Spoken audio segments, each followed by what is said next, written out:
Thank you very much, Dirango, and the team from the Institute of Public Finance, and all the other guests. Good morning. I am very pleased to come here this morning. And when I came and people were settling, and my brother who just spoke about health finance just came in, and the moderator pointed that the experts were on that table. So I then think that since our table was just the neighbor of the experts, then we are not so badly off. But I'm very pleased again to be here this morning. I will say a few things not very structured, like the good presentations that we had, because I want to, as Dirago pointed, to just do a reflection. Because as you are aware, I have been serving in the budget making process at the chairmanship of it. And therefore, there are many things that I have seen and learned. And those are the reflections that I want to share. But you allow me, IPF, to maybe point some semantics. Because some of us politicians, or in our career, semantics are as important as the embodiment of it. Maybe next time, instead of calling it shadow, we call it alternative. Because in politics, words matter a lot. Because to a large extent, we do a lot of talking also.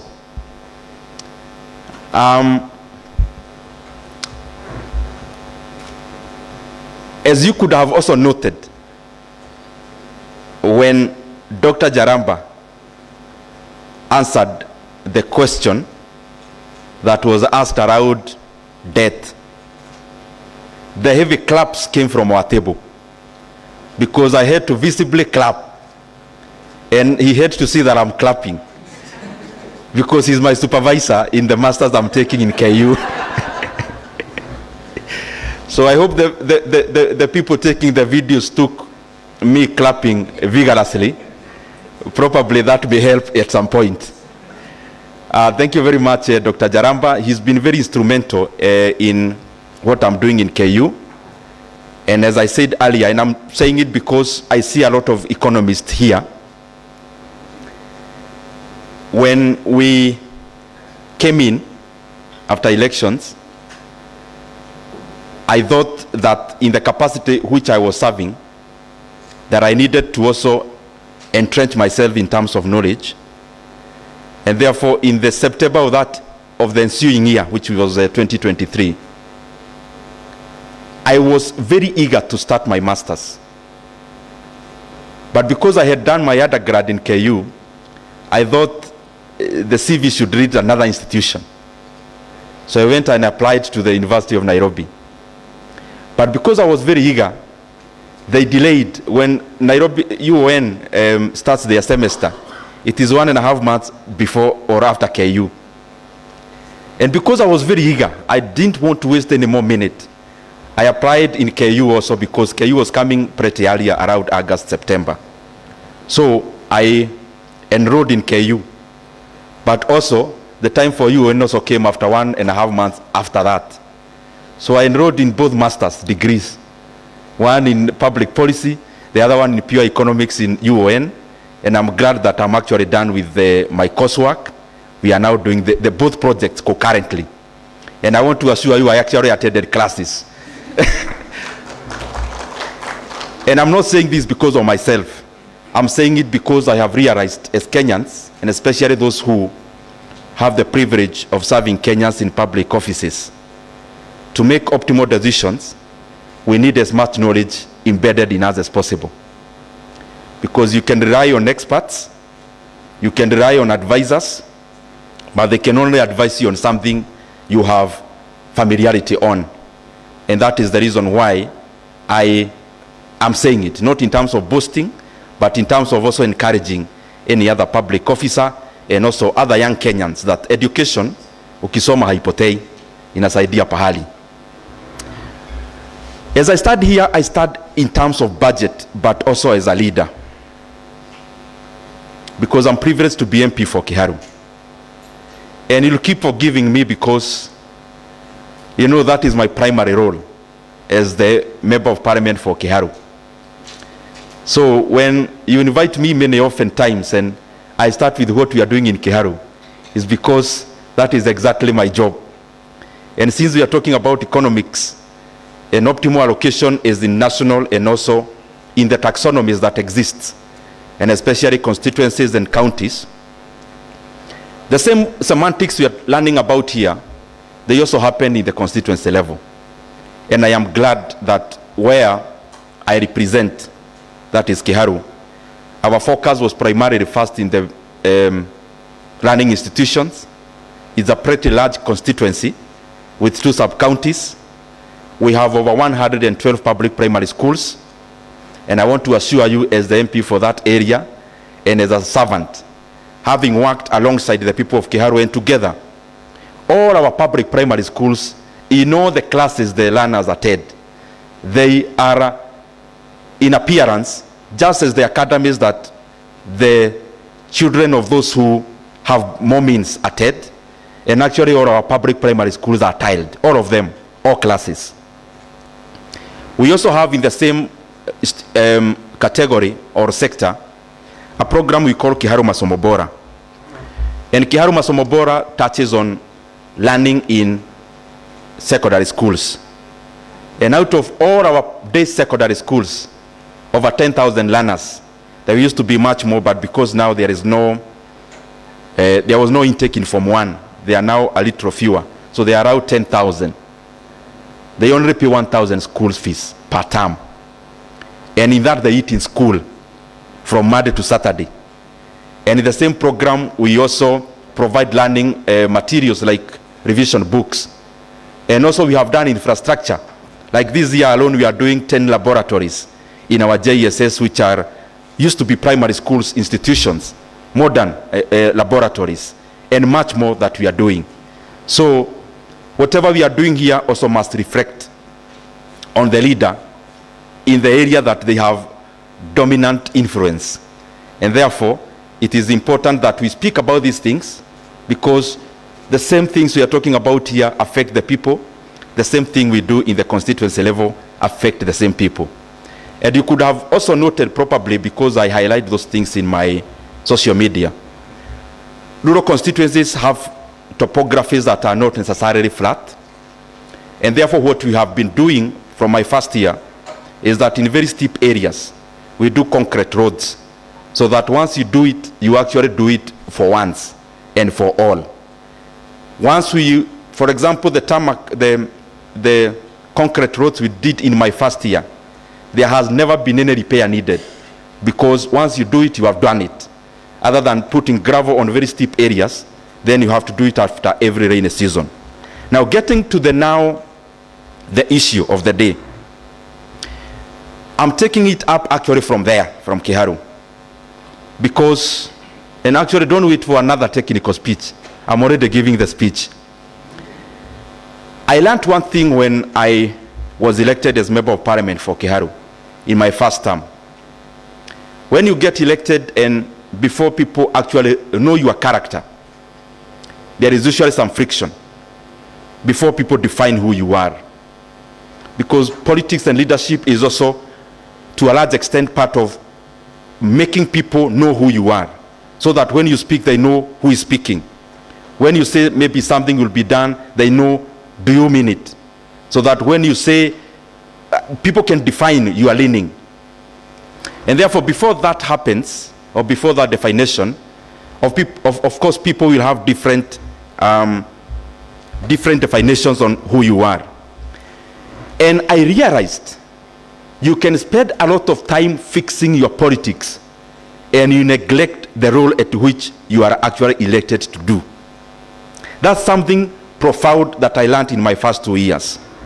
That you can spend a lot of time trying to fix your competitor, trying to fix and follow where the person who may want your seat has gone to, trying to silence somebody maybe in social media or elsewhere, provoking you to do something better, or you can actually choose to spend that time doing the work itself.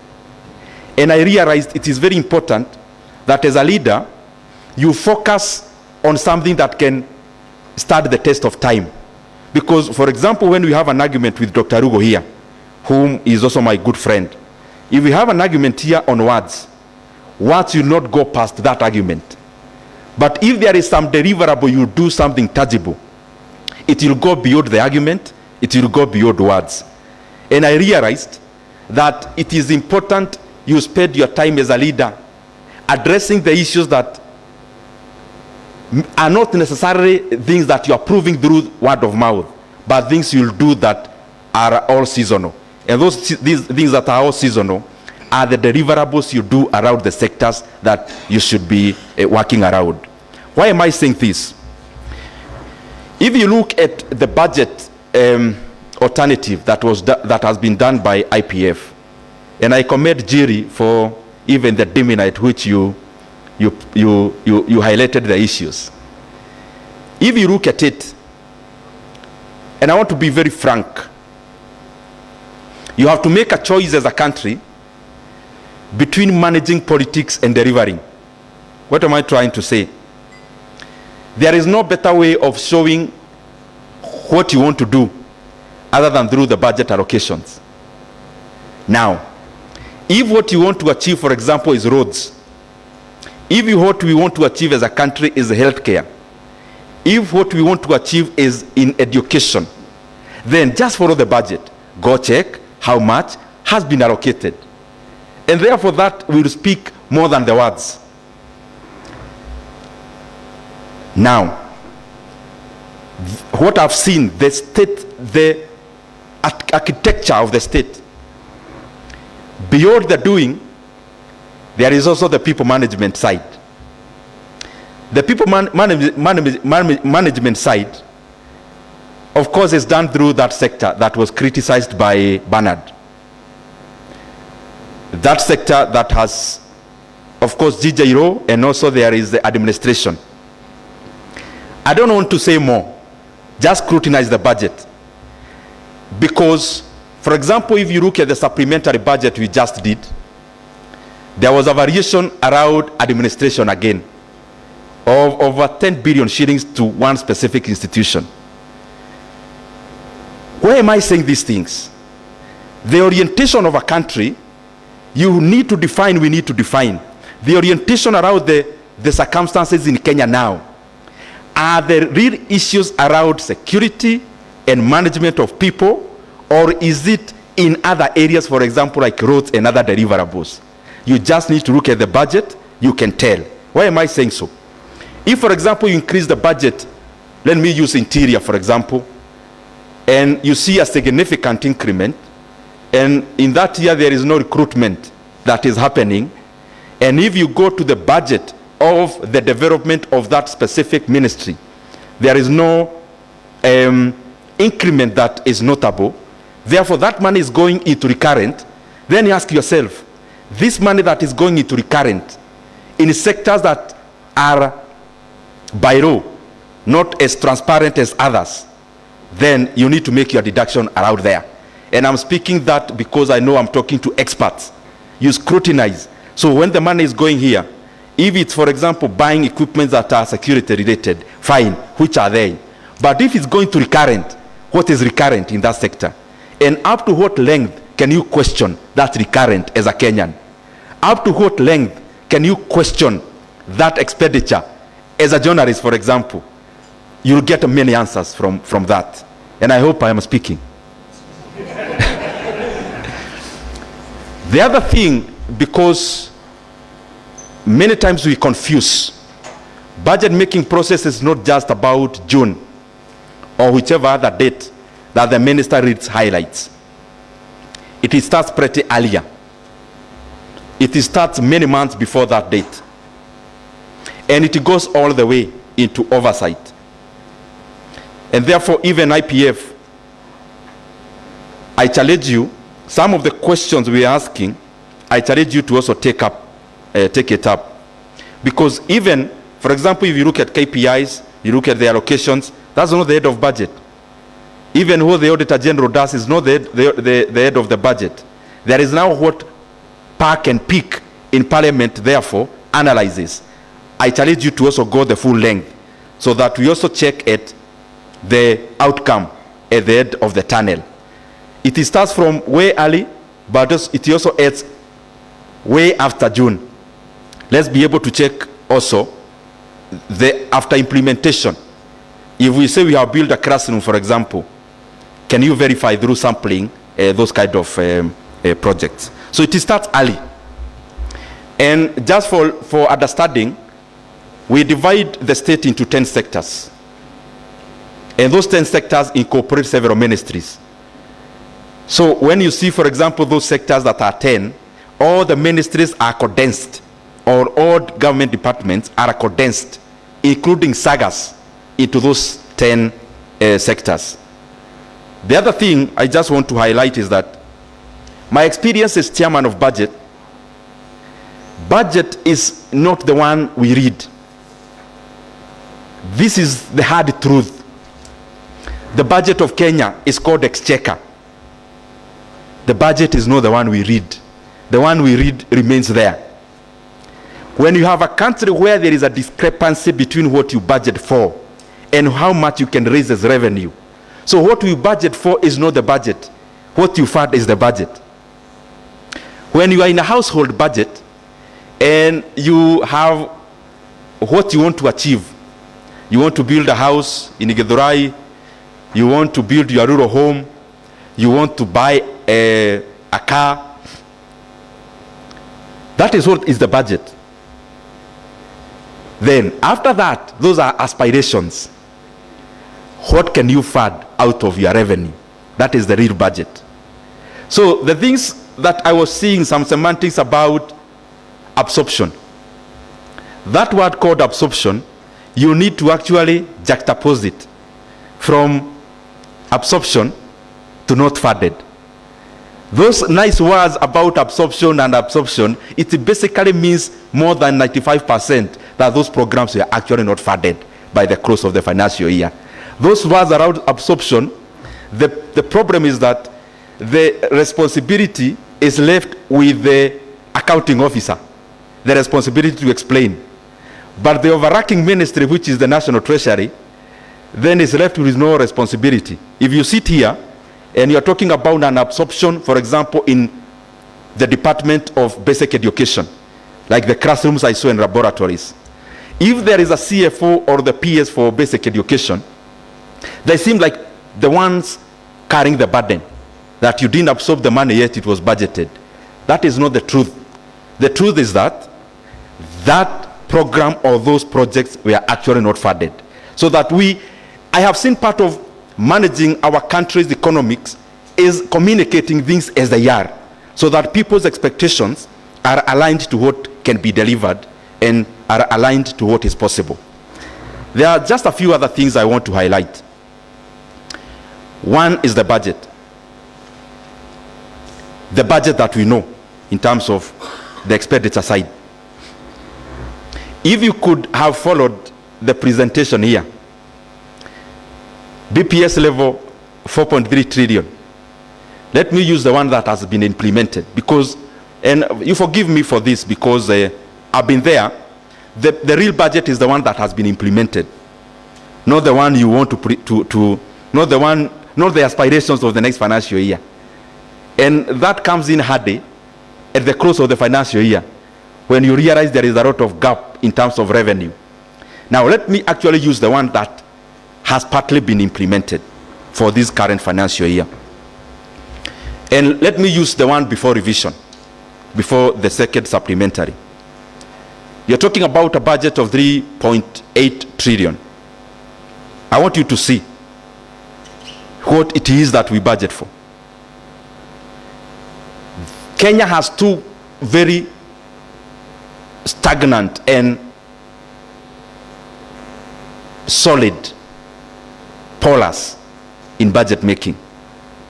One is the side of discretionary, the other one is non-discretionary. As the institutions of the state continue to solidify, what usually happens is that the role of a leader gets diminished by the day. The role of budget-making organs gets diminished the more institutions of governance continue to solidify. Let me try to explain this. In a country like Kenya that is doing fairly well in terms of having enough institutions around governance, that continues to decimate the role of decision making in resource allocation. Why? Majority of the huge proportion of our budget is actually non-discretionary. There is nothing you can do about it. So you are sitting there as the leader, championing or leading budget making, but up to what point can you exercise your mind? This is the reason. 3.8 trillion is there as your budget. You read it, is an astronomical figure, and it projects even growth in expenditure, etc. All those good semantics we put in the budget making process. But out of 3.8 trillion, you remove 1.25 to 1.3 trillion as something called consolidated fund service. I'm not using BPS, I'm using this current financial year. Out of that 1.25 trillion, over 1.08 trillion is money you are going to pay interest rates for debts. 1.008 trillion. It will be more next financial year.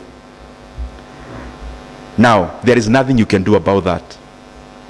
There is also nothing you can do about funding constitutional bodies and commissions, and there is nothing you can do about pension. All those falls under CFS. So you budget 1.2 thereabout trillion, there is nothing you can do about it. Then come to salaries of civil servants. Salaries of civil servants in Kenya is in the range of 600 to 700 in the few years around here now, 600 to 700 billion Kenya shillings. There is also nothing you can do about that. There is a constitutional requirement of funding counties to a tune of 380 billion that time, this financial year, actually without carryovers. Once you put carryovers, it is over 400 billion. There is nothing you can do about that also. So what happens then? We end up with a kitty we call development budget of around 700 billion, which over the years, as I said when I was starting, is just an aspiration. It is not a budget. It is an aspiration.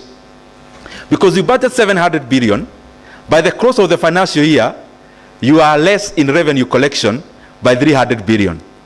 You can't cut payment of interest rate. Neither can you cut any part of CFS. You can't cut salaries. There is a part you can't cut, for example, FPE. Part of recurrent, for example, is free basic education. There is nothing you can do about that. So what usually happens? When Treasury receives money, revenue, they find all those things, other things as priority. The last one to be funded is development. So in that development then, it is the one that takes the hit and the cut when there is a downsize or a downgrade in revenue collection. So the room to exercise the authority of budget making process continues to be decimated. For me, in one way, it's a good thing, especially in regards to what this money goes into doing. But of course, as I wind up, I'll talk more about also the revenue side. Nachukua a few points here and there. I'm talking broadly, so please don't get lost in the mix. I'm just trying to be broad and general. This financial year, as you do the alternative budget, this and next, you'll likely see a lot of enhancement in GJ law, because maybe 1 year after today, or even months after today, we are likely to see a lot of activities around IEBC. It is a huge budget expectation there, because we are talking about around 60 billion Kenya shillings that must go into the instruments of democracy, into making sure you have a credible election in the year of election, which is not very far from today. Now, why have I picked just IEBC? Even with the challenges that there are in terms of funding the current budget, the budget we are likely to give IEBC during the electioneering period is actually more than the entire budget we give to the road sector in Kenya when you talk about development funded by GOK. So I want you to start exercising your mind around your expectations then. I have talked about non-discretionaries you can't do anything about. There is now another non-discretionary called IEBC that will take approximately 60 billion. So what is that doing? It continues to shrink what you may call political development. As an MP, as a politician, you may talk about all the other things. Before you talk about roads and water, you have not yet said anything about development. Because the people's expectation in terms of Kenya is around those areas. Let me say something about debt. If there is one threat that we face as a country today, it is debt. And I don't think we are taking the seriousness of this matter the way it should. And I also don't think those who are responsible are communicating enough about the problem we have about debt. When you are in a hole, there are many ways you can get out of that hole. You can get a ladder. You can get somebody to pull you from it. There are many ways. One of the ways you cannot get out of the hole is to continue digging that hole. You know, I just want you to reflect on the figures that we are projected here. You tell me whether Kenya continues to get out of the hole or to dig the hole further. And I think in terms of debt management, we have a lot of work to do as a country. And the government also has a lot of work to do around debt management. If you track debt from year 2003, especially during President Kibaki's time, he took up the country when the debt was around 600 billion shillings. By the time he left, it was around 1.8 trillion. But I want you to see the other side of it. When President Kibaki came in, revenue collection in Kenya was 200 billion. Can you just imagine how small a country we were?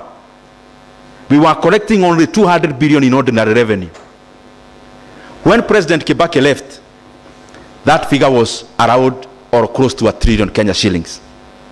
So if you look at the debt growth, the debt grew from 600 to 1.8 trillion. That's around maybe 200% over and above. But look at the revenue collection.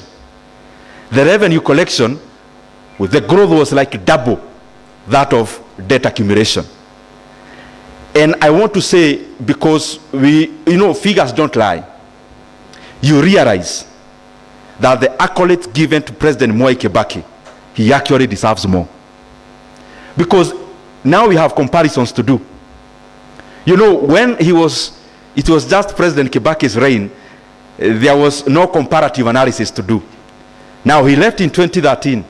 We can now do comparative analysis from then. And clearly you can see Kenya has never had a more prudent president than President Mwai Kibaki. And it is the same time we had very revolutionary expenditure lines like basic education funding and all the others that even beyond being good in terms of growth of the economy, they also are social investments because they enhance an egalitarian society. all of us here in this hall, I can bet over 80% will not be in this hall were it not for the reforms around education during that time or regime of President Mwai Kibaki. Why am I talking about that in this kind of sternness? We are now talking about 10 trillion to 11 trillion depending on where the currency is, because 50% is denominated by a currency, not other currencies, not ours. Now, if you check our debt to GDP levels, and I want to agree with Bernard, this is what happens when you are making a budget. You have to address the issues in your country, but I have also seen we are not as sovereign as we purport to be. Developing countries are not as sovereign as it appears. Because when you are doing revenue raising measures, for example, some of those things are conditions from people you want to borrow money from. Without mentioning the exact ones, I can see in your faces you already know them. So, are we together? Ama nipuguze hii maneno ya economics kiasi.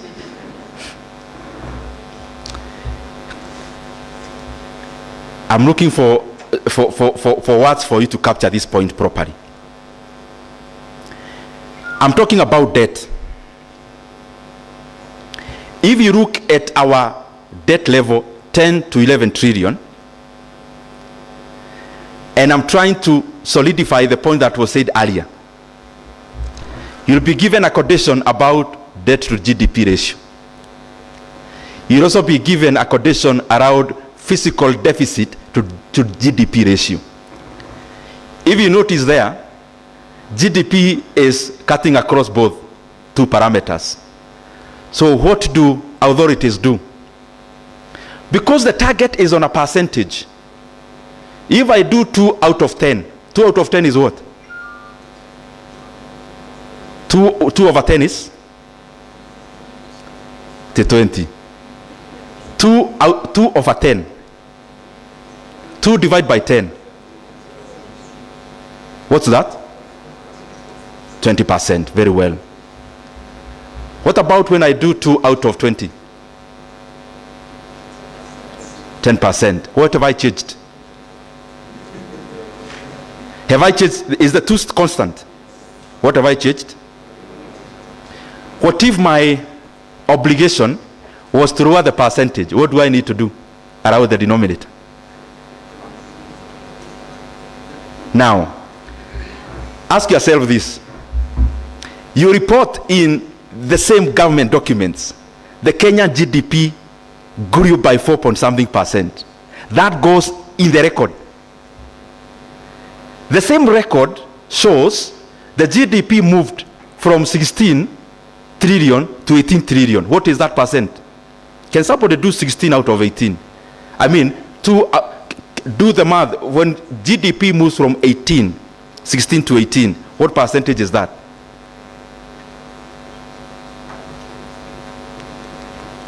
That is 2 out of 16.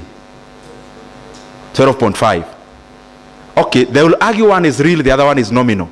You can even discount inflation out of it. So I want you to see, so that even as you work around the figures you work on as IPF and also the fourth estate, you are able to get the reality by yourself. Because if the economy has grown by 10%, then it should reflect also on the GDP side, which you calculate in, or you used to calculate the other parameters, but should also be the one reported by the Kenya National Bureau of Statistics and all the other government bodies. I hope I'm making sense. You don't need anyone to tell you the economy of Kenya grew by what percent. You can calculate it by yourself in nominal terms and in real terms, because you have all the parameters from public institutions.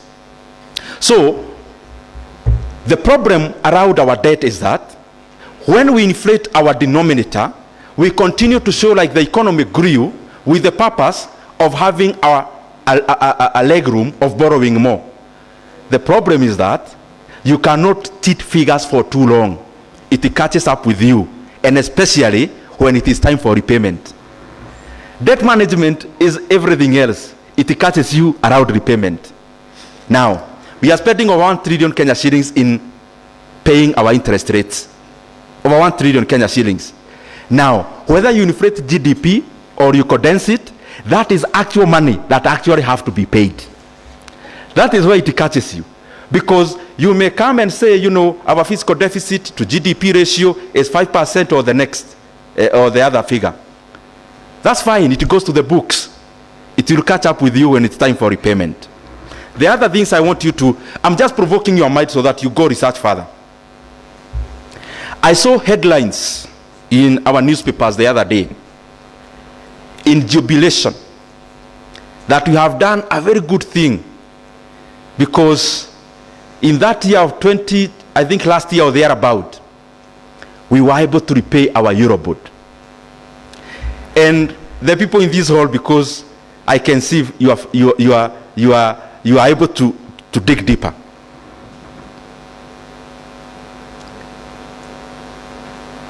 You talk about in jubilation of having been able to pay the Eurobond of 2014.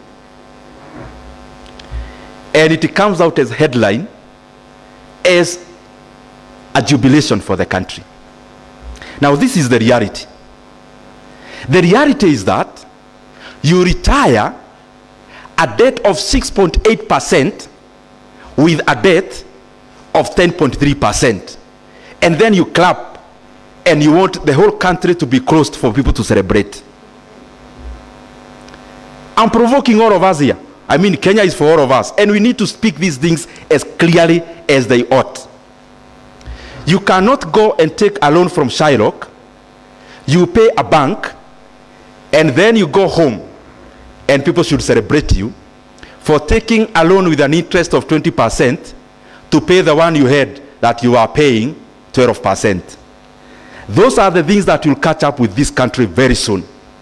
And by the way, with all honesty, if we do not become more prudent in the several months to come, we are likely to have a very big problem with our debt. Why? If in our revenue collection, over 40% is going into interest rate alone of debt obligations, what are we talking about? The other thing I want us to reflect on around debt, and the reason why this, and I'm challenging even those who are responsible in government to speak about it clearly, because part of this communication is important. You collect revenues of around 2.4 trillion shillings. You use over 1.2 trillion in paying interest rates of debt incurred. So that's 50% that you can do nothing about. Basically, what we are doing as a country, the money we are borrowing in terms of PFM Act, you should be borrowing for development alone. But even by doing the math, even with a pencil, if we take our revenue collection, you remove CFS, you remove salaries, you're already in red. It means the money we borrow, some of it is for budget support, and clearly that money is for recurrent. You don't need to go very far. Just this data, just do the math around this data, even with a pencil, you'll get the correct figure. So this issue of debt, if we are not progressive enough and prudent enough as a country, in just a few months to come, we will see the ramifications. We do not want Kenya to be a case study like Sri Lanka in the year 2002, in the year 2022, 2023. The primary reason was debt.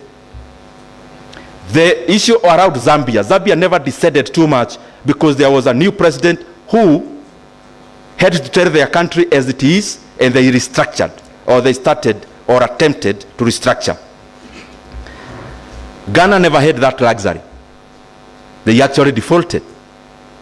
Now, if you receive 2 shillings And 1 shilling is already going into interest rates of debt incurred in terms of interest rate. And the other shilling remaining cannot pay even the recurrent expenditure. I mean, there is work to be done there. And I'm saying it so that we provoke our mind, we think, not with the aim of just talking, but also providing a solution to it. Therefore, you must have seen sometime last week, last week, I saw the National Treasury had put up some communication which was recanted very fast about a visit to China. Visits to China currently or other bilaterals, I can assure you, will be about debt primarily. Because we are almost at a cliff in terms of debt repayment, and especially interest rate. The problem is that when you go to your creditors to discuss about either rescheduling debt or working around new terms, what are you telling the markets? When I am here,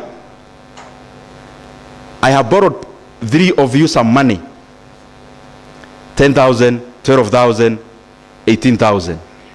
I have your money now, so you expect me to pay you. You see, as my sister there, I've already called my brother here to tell him, you know, I was to pay you this money, but forgive me, you may have to add me a few more months for me to pay you this money.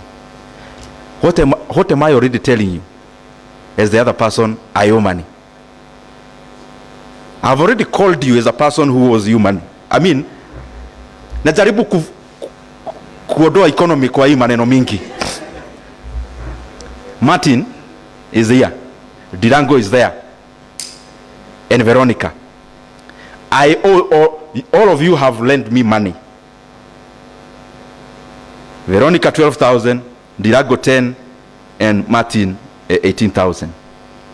Yani, mumenikopesha. Munaelewa hiyo maneno? Niko hapa. Martin ako hapa, ameona nimeita Dirango. Nimemwambia, najua niko na pesa yako na nilikuwa nikulipe next month. Lakini sasa nataka tuongee.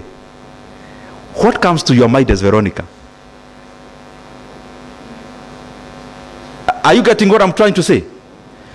Any talk you start around debt, changing terms, you already communicate to the markets.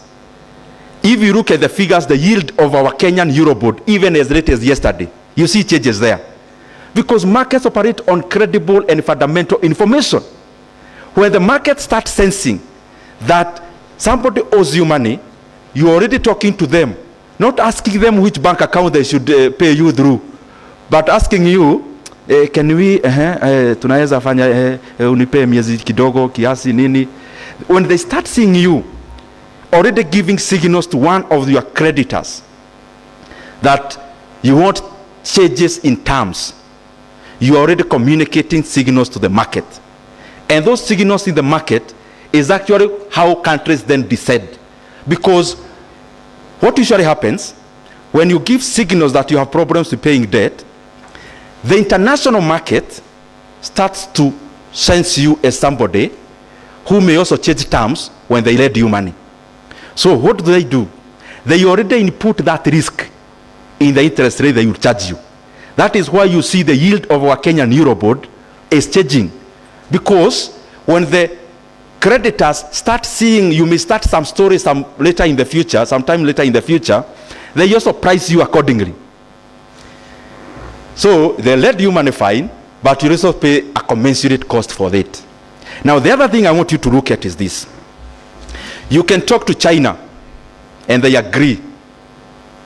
China, you know, people imagine China is the #1 lender to Kenya. No, that's not true. The Kenyan debt to Kenya, the Chinese debt to Kenya is actually less than 10%. It's only that Chinese debt is usually project finance, which is more expensive, and commercial. So they become more expensive. But there are some other parameters I provoke you to go and check. Out of our CFS, payments of interest rates of 1 trillion, approximately. 750 billion this current financial year. It is now over 800 billion. The one we budgeted was 750. I think it's now hovering around 800 billion by close of the year. But let me use 750. Please get this point. 1 trillion shillings is for payment of interest rate. 750 billion is for domestic debt servicing. So, external debt, we are talking about around 200 billion shillings. There is a point I want to derive there. Now, issues around talking about debt. You know, when I'm talking about debt, I'm talking about changing terms, because I am sure 100% we may end up there as a country. So when you talk about changing terms of debt, you may change externally. Now come now back home. 750 billion is the biggest ticket of payment of interest rate in our country, in our economy. Now, can you start thinking as a Kenyan what that is? Can you imagine a meeting being called by the National Treasury at some point? Like the way we are here, there is a meeting that has been convened. Nimewaita tuongee mambo ya hii deni. Sio kama wa Kenya, lakini wale watu wamekopesha serikali pesa. I want you to start seeing that conversation, what it means. The 750 billion Kenya shillings we are paying domestic interest rate is owed to who? Is owed to banks, is owed to insurance companies, is owed to bond holders, even normal Kenyans. Now, changing terms means what? Are you calling us to increase the yield? What is the likely conversation that is likely to be around there? It's about postponing paying you. That's number one. There can only be two things actually. Postponing paying you, that's number one, or paying you less. Now think about it this way. You are a bank with shareholders expecting you to release results by end of the financial year. What huyo mtu anasema nini akikuita hiyo mkutano, in other words? Those are the things that we need to think about, because the dominant thing we have to think about as a country is debt. And I can guarantee you, we can do all the other things correct. Any small indication that we are not able to service is catastrophic more than any other thing we are doing as a country. I think I leave that there. Mumeshika what I'm trying to say. And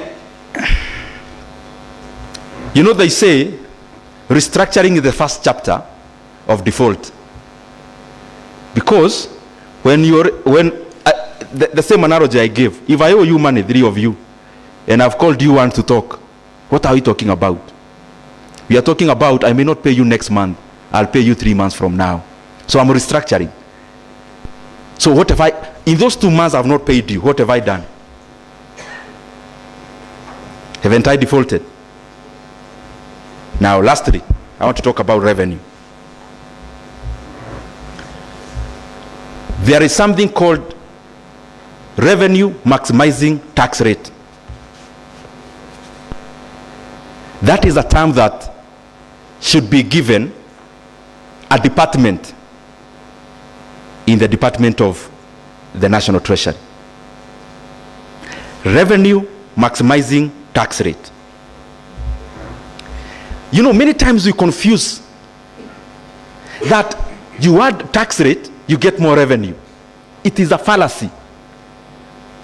At some point you get to Rafa's curve and it starts descending. That the more you increase, the more you distort economic decisions. So if I was to buy a car, I see you've already paying for my money, so I hold back that expenditure. Holding back that expenditure means even the retro you could have gotten, you'll not get it. That is something I have seen we have also to take very seriously as a country. So that even as we make tax policies and revenue policies, let's look, and it cannot be arbitrary. I mean, you cannot just sit down and say, now tunapeleka hii kodi hapa, you get more money. There has to be some research based on it. There has to be some thorough analysis based on it. There has to be thorough sampling. there has to be thorough work in it by coming up with a rate that maximizes revenue without making people distort their economic decisions or market to distort its decision making. We did the finance bill of 2023, which was fairly debated as the one for last year. Now, this is the most shocking thing. The Kenyan revenue to GDP ratio in the year 2023-2024 was around 16%. I want you to see the trend. In the year 2019-2020 was around 15%. In the year 2023, that year, was 14 point something percent. In this current year, up to date, it is around 14.7%. Now, when you do robust revenue raising measures in terms of policy, they should come with commensurate revenue from it. Kodi ikiongezewa, for example, pay, there should be commensurate revenue in the basket of revenue from this money you have taxed. Tunashikana hapo? Why is it that even when you raise the rate, then in the basket of money, there is not that money? Why is it that the revenue growth in Kenya never noticed finance bill of 2023? That the graph, if you are given a graph without labeling, you will not pinpoint those 2 years. You will not see them because the revenue never changed other than the ordinary changes it usually has. I'm talking about that analysis of revenue maximizing tax rate. Why is it that even when we have a very corrosive, when we have a very debatable policy around tax and it passes, why is it that we cannot see this money in the other side? Possibly this could be the reason. You come, maybe you are earning some money here, the government takes it at the payee level. Napenda kuita unakatia stima kwa transformer. You know, when money is deducted from your payee, ni kama stima imekatiwa kwa transformer. So it actually never reaches your hands. Now, when you cut money from the payee level, when you cut money at that level, let's say in my disposable income, you already knock off 8,000 shillings from it. That is the money you are sending your uncle somewhere in Nyamira. That is the money you are sending your auntie somewhere in Kisii. Now, you no longer send them that money. So they no longer buy that sugar they were buying through the transfer you are doing. So you have cut money here at the payee level, but the same money denies you correction at the VAT level. Those are some of the things we have to work around so that even as we increase taxes, then we are not handicapping the same revenue collection. There is another thing I want to talk about very briefly, which you have to be vigilant as a country. In Nigeria is one of the economies, by the way, which are very good. It has very rich people in terms of, in Africa, you only get black billionaires, majority of them being domiciled in Lagos, Nigeria, out of Nigerian money. Now, Dangote cement, BOA cement, they grew around what? You come and put in some duty for imports of the commodities they manufacture, primarily cement by that time. When you put duty on cement, I'm using Nigeria, you end up having a big conglomerate and several of them. Number one, of course, we know Dangote cement, BOA cement, there is also Lafarge and the others. So now, you cut off imports. It's a good thing, fine. The question is, for how long? You cut off, cutting off meaning you build a wall of tariff. Not necessarily a non-tariff barrier, but a tariff one. So you put in a wall. This wall should incentivize this local production to be efficient so that their products can compete with the global ones. But then you overstay with that policy So Nigeria, by beginning of this year, had the highest cement prices in Africa. Can you see that oxymoron? The biggest producers had the highest cement prices in Africa and had the highest cement margins almost in the world.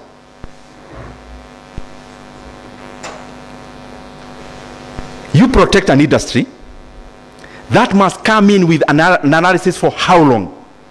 And there should be government follow-up on when we protect you, up to when can Kenyans continue to pay more for you to get efficient. Because I am here as a consumer in Kenya. The cement prices in Kenya today have gone up. So what am I doing as a Kenyan buyer of cement? I am actually subsidizing as a Kenyan the production of the producer of cement. I am paying a higher price. It is a good thing. It may end up employing many more Kenyans. But the reason for protectionism must not be for longevity of production in this company. It should be up to the point where this company gets competitiveness in competing with any other cement from any other country. If I can import cement, let's say from Mozambique, I'm just using an abstract example, or from South Africa. If I can import a bag of cement from South Africa and it gets to Taita Taveta at a lower price than the cement being produced several kilometers away from that place, I mean, that's also a paradox. Protectionism all along must not be for the benefit of the producer. It must be for the benefit of the economy. And that is why it has to be time-bound. Very lastly, some of the things I think we should do as a country. Number one is to take institutional reforms very seriously. If you look at the regression of economic growth from China, from all the other countries, institutional reforms takes up a sizable influence on the dynamics of economic growth. Sio kupaka mafuta. You know, in Kenya we come rebrand an agency and we call it institutional reform. We need to be very deliberate. Institutional reform must incorporate the size of government.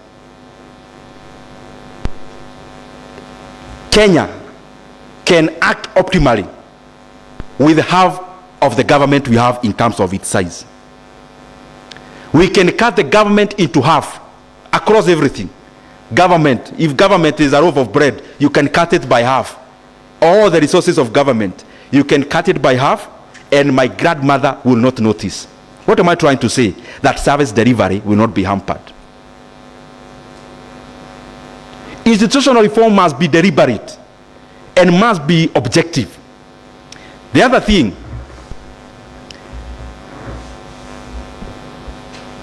the Eurobond we borrowed, for example, the one I talked about, 10% to retire the 6.8%. We borrowed alone 30% higher price to pay another one. I wish we did a few things instead of borrowing more. Kenya has got assets. And some of these assets, we bought them for commercial purpose alone. Government invests in institutions for many factors. Strategic reasons. There is also commercial reasons. In the year 2020, Safaricom market capitalization was around 1.5 trillion Kenya shillings. 1.5 trillion. The government of Kenya owns 35% of Safaricom. 20% of that Safaricom at the market cap then of 1.5 trillion is 300 billion. Only 30% alone. You could have raised 300 billion without borrowing anything. But some people will argue, but you know, why would you sell it? It gets dividend. I mean, even in the investment arena itself, you take the amount of money the government cumulatively has received in dividends. It may need to receive dividends for hundreds of years for it to match this kind of investment. The other thing people talk about, You can't sell a company like Safaricom. You know, it holds very strategic reasons for our country. Which strategic reasons cannot be handled?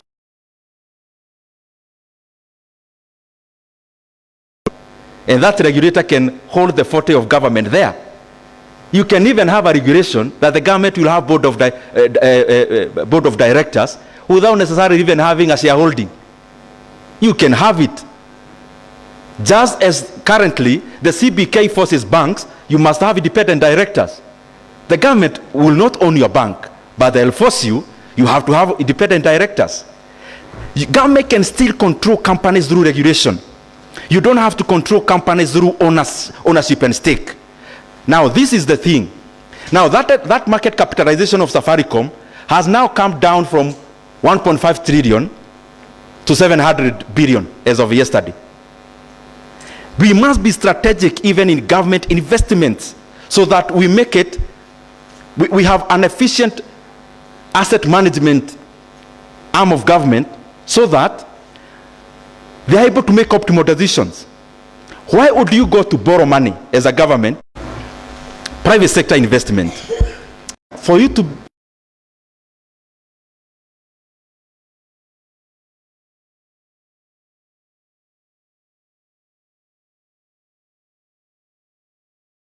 invest, you are not hungry. You are okay. You are not maybe even Kenyan. So you have a home by the beach. You have money.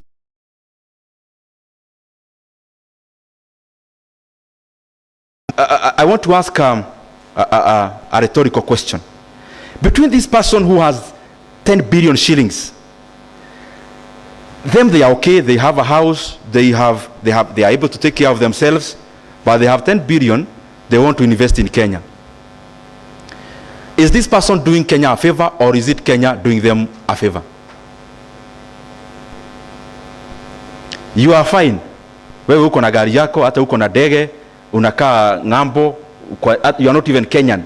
You live in the most exotic places and you have money and you want to invest.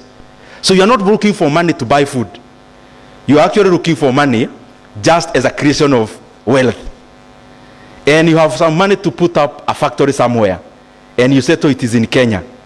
And when, or any other developing country, when you come in with this money and you are investing in Kenya, somebody want to treat you like helping you is a favor they are doing you. Entrepreneurs, if they are given the primacy of the role that should be given to them, they can do much of the work that the government already does, and therefore take up some more roles from government for government to concentrate on just a few. If you look at, for example, the R&D budget of Amazon, it is bigger. Research and development, it's a big budget in developed countries. The R&D budget of Amazon is higher than the R&D budget for the entire Germany. Germany as a country has a lower R&D budget than Amazon as a country. Just imagine if Amazon was not there. The R&D budget of Meta, for example, and maybe only two tech companies in the US combined, is higher than the entire R&D budget of the government of the United States. What am I trying to say?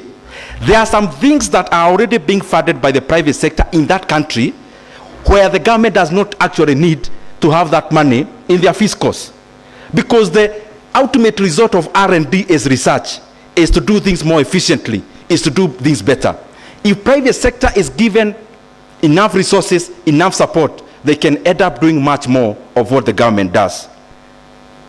Asanteni sana.